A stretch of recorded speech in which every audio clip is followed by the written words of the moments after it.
Quindi in primis la cosa più importante è informarsi. Con il CAI e le guide alpine è stata fatta una mappatura di tutti i sentieri. La gran parte dei sentieri ci vorrà qualche anno per la messa in sicurezza e la sistemazione. Che esperienza avete avuto negli interventi di questo tipo? In questi giorni abbiamo fatto parecchi interventi, Cioè parecchi? parecchi interventi su questo tipo di problema, perché le persone frequentano l'area, entrano sul sentiero che è segnato, arrivano ad un certo punto che questo sentiero è bloccato da degli alberi oppure da una piccola frana. Sì. Cosa facciamo? Se dobbiamo arrivare al punto B, cerchiamo di attraversarlo. Questo comporta attraversare un pendio magari a 30-40 gradi, appena esco dalla traccia di sentiero mi trovo in una situazione che non è normale.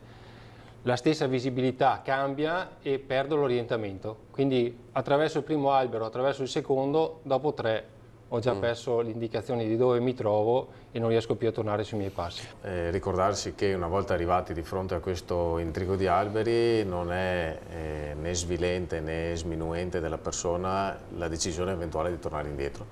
Cioè nel momento in cui ci si trova di fronte a un intrigo, voi dovete immaginare come un gioco di Shanghai fatto da alberi enormi appoggiati uno sopra l'altro, a volte anche instabili. E quindi decidere di attraversarli può essere pericoloso per tantissimi motivi.